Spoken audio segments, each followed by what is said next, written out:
I made my dad choose between me and his new family. Make sure to subscribe to Am I the Jerk on YouTube and hit that bell to turn on notifications. I'm a 25-year-old female, and my father, who's 52, along with my 3-year-old Cocker Spaniel Moxie, live in my mom's ancestral house that I inherited along with other assets when she died when I was 16 due to cancer. My father got married to his high school sweetheart a few months ago while he was on a trip with his friends. Apparently, they've been in contact for almost 2 years now. I was shocked, but it's his life, and if he's happy, then I'm okay with it. They moved in a week after the small wedding that I wasn't even invited to, since I had no idea that they were even dating or that he was dating. She, my dad's wife, that we'll call Steph, who's 51 years old, came with baggage. I mean, twin sisters, both 20 years old, Lizzie and Lexi, and their 2 chihuahuas, Gucci and Hermes. They go to state college nearby and thought that it would save them money if they lived here instead of paying rent, etc. My dad asked if it was okay, and he also stated that the house is big enough for us. 7 bedrooms, 8.5 baths, a basement, and a huge yard with a pool. To make my dad happy, I said yes. Big mistake. The first issue was the argument of me moving to a smaller room, since my room has the second biggest closet out of all the rooms in the house. She said she needed it to store all of her luxury bags and clothes, etc. I said no. I told her it's been my room since I can remember, and she's not making me move when it's my house. My dad compromised with her and said that he'll give his side of the closet to her while his things are in the other room.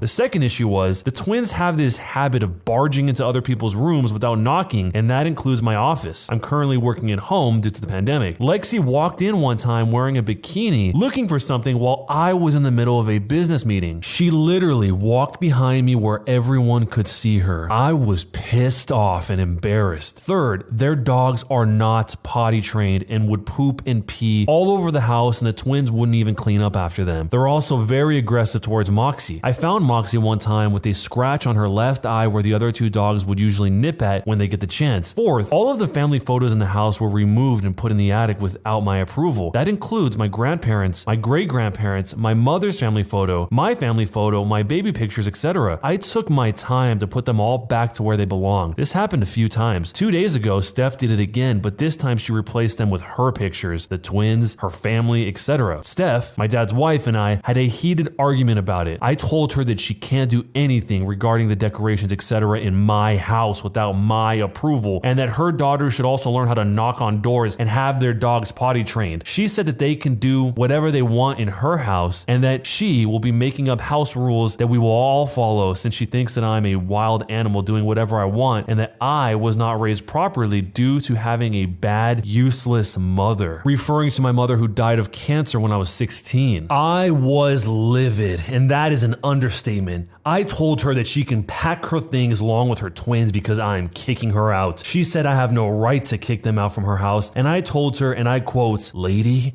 you are living under my roof. This is my house. I inherited it from my mother, and right now you, your twins, and your dog are trespassing. Get out before I call the cops." My dad got home early that day after Steph told him what happened. I told him my side of the story. He said that they're still getting used to the house and the move here was difficult for them. I told him all about the issues surrounding them, but he kept insisting that it's going to get better and that to just give them some time. I told him that I've put up with all of their crap and I've had enough. Enough is enough. He was defending them more, taking their side, so I told him he can either move out with them or stay, and that he has until the end of the week. Did I do the right thing here, making my dad choose between me and his new family? I literally gave them a chance, and I've put up with so much of their crap for the past few months. What she said about my mother was my breaking point. There's no way that she will disrespect her in the house where she grew up in, where I grew up in.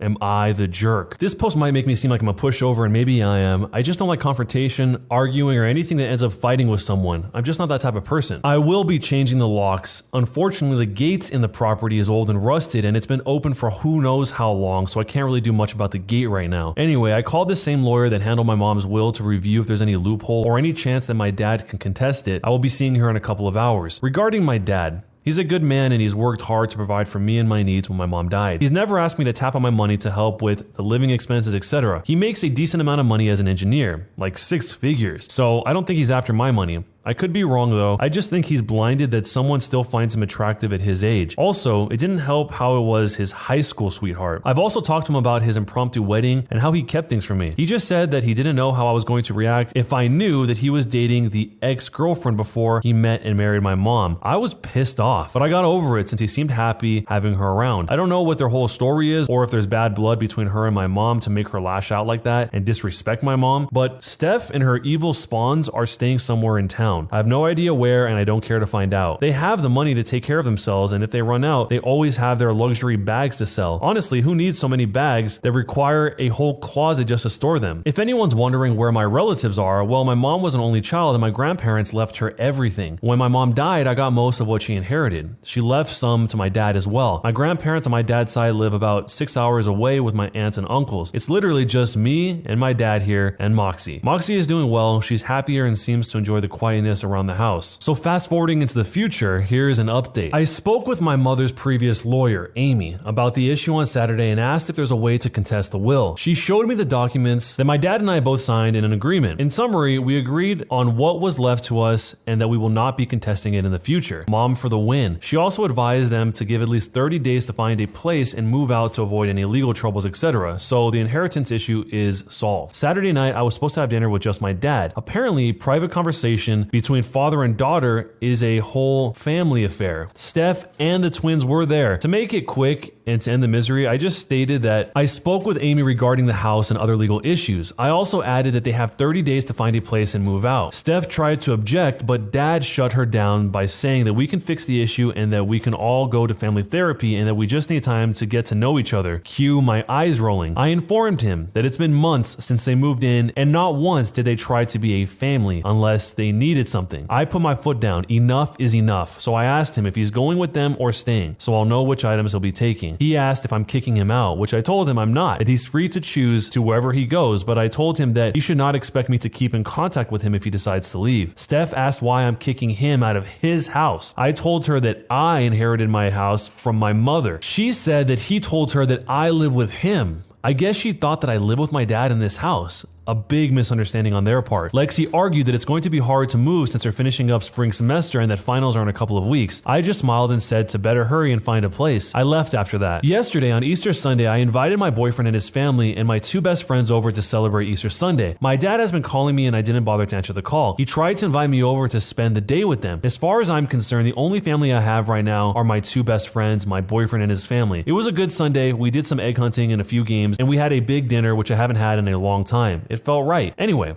right now I'm finishing up on documenting everything that's worth over $500 in the house. I had a few people over to help document them. All the locks have been changed. I only gave a copy to my boyfriend. Don't worry about my dad asking him about the key. He doesn't approve of him since he's, quote, middle class. I also hired professionals to install a security system around the house and property, and I am scheduled to meet with someone regarding the fences and gates. I have not tapped into the fund that my mom left since I started college to help with tuition, dorm, and other expenses, but this is an emergency and it calls for it. All of the family pictures, portraits, etc. are in storage. All other valuables that are small are in safety deposit boxes. All documents are in a water and fireproof safe that requires a key and pin to open, currently in my room. I'm trying to take all the precautions and advice that was given. So the conclusion is, my dad chose to be with them rather than being with me, his own flesh and blood. I've come to accept that for some unknown or unexplainable reason, they're more important to him than me. It's hard since he is the only family I have left here, and I'm not really that close with his side of the family. So once they move out, I'm cutting contact with them. He's a grown man and he can decide whatever he wants to do with his life. One of my high school friends is a real estate agent, and I had her find them a house nearby about 15 minutes away after thinking through my decisions. I helped them with a down payment just to get them started, just so they don't feel like I didn't help them, etc., etc. Regarding my dad, we had a long discussion about the issue. He moved in with them, but we decided that we would have dinner every Sunday night, just us two, and to celebrate any occasions together. I did remind him that I can't have him or any of his new family in the house after his wife disrespected my mom. I don't know much about their history and I really don't want to find out, but as far as I know and as far as I can remember, my mother was nothing but kind to everyone. She raised me to be that way, but I guess she'll be disappointed in me after kicking them out, but Oh well. My dad changed his will and added them in, but I advised him not to tell them. I've been watching too many crime stories for the months, and I'm just looking out for him. He did say he was proud of my decision and that I've grown up well and strong and that my mom would have been proud of me and what I have accomplished in life so far. After the whole ordeal and after making sure that the house is secure, etc., I went on vacation with my boyfriend, well, now fiance, to unwind and relax. This whole issue took a toll on my mental health, and it was a struggle getting back to, I guess, being normal, being my usual self. Also, no wedding bells anytime soon. He's focused on his intern year up in New York pursuing his career in medicine. He wants to be a pediatrician. For all those wondering, he did sign a prenup. He was more than willing to sign it. Also, my mom's side of the family had a big military/finance background, lots of investments and such. I could have followed in their footsteps and joined the military, but my hand-eye coordination is abysmal, so that's why I work in finance. I try not to depend on my mom's money and learn on how to make my own money through investments, stocks, etc. I did take out a little bit to do some remodeling in and around the house. I got to keep it well maintained if I want to pass it down. My dad and I aren't exactly back to our old relationship. I don't think we'll ever be back to it, but we're civil about the situation. I've seen Steph and her daughters around town a few times, but I don't acknowledge them. Why would I when they took my dad from me? So, knowing everything that you know, was I the jerk? The sad part about this is that the OP seems very clearly resigned to the reality that her dad chose to be with his other family. Somehow I don't believe that Steph actually thought that the OP was living with the dad and not the other way around. It seems like the dad, for the most part, is pretty straightforward. I mean, he even told her that he's proud of her when she had to make a decision that would negatively impact him. So based on that character trait, it's hard to imagine that he misled Steph or made her think it was the other way around. I think that Steph is retroactively going back and trying to justify her actions. I really think the way that the OP did this is probably the only way it really would have worked, because this is one of those situations where if you give somebody an inch, they'll take a mile, so you can't even give them that first inch at all to begin with. I mean, she opened up her home and then they tried to immediately displace her and run the house and make up their own rules and everything, and even besmirch the name of the mother, which is the entire reason this whole housing situation exists in the first place. The OP says, lady, you're living under my roof. This is my house. I inherited it from my mother, as one last reminder that the person she's talking trash about is the reason why Steph and her kids were able to live for free during this time. So if you're in this situation, let me know how you would handle it, and jerk or not a jerk, and why. Am I the jerk for refusing to get on a flight? My boyfriend's parents paid for some tickets, so my boyfriend's siblings and their significant others all get to go on a flight to Cabo for spring break. Becky, his mom, hasn't seemed to like me for some reason. She always makes snide remarks about my parents' blue-collar jobs, and my field is nursing. We get to the airport and Becky got 7 other people first-class tickets and me 1 coach ticket. She told me I was used to it, and she had a free coach ticket, so I should be grateful for going. They all did their express check-ins and left me in the long line for me to think about what the heck was going on. I had to keep from crying the whole time in line. I got up to the counter and there was a baggage fee for me. My boyfriend at the time never once helped me through the coach line or said anything to his mom. I looked over at his mom's smug face as I was about to pay the checked baggage fee, and I let all of my frustrations out on the attendant and I started crying. Basically, she said, "Don't go with that family, sweetie. They don't appreciate you." I continued to cry and took my luggage and got out of the line with the super sweet check-in woman. I was so upset on how I was treated and started crying on my boyfriend in the airport about how his mother was treating me. I broke up with him at the airport and his mother was so embarrassed. I told her what a bee she was. My boyfriend has been blowing up my phone saying how could I do that to his mother and just back out of a vacation at the very last minute and wasted everybody's time and money. Am I the jerk for refusing to get on the flight? So for some reason, the boyfriend's mom has a grudge against the OP,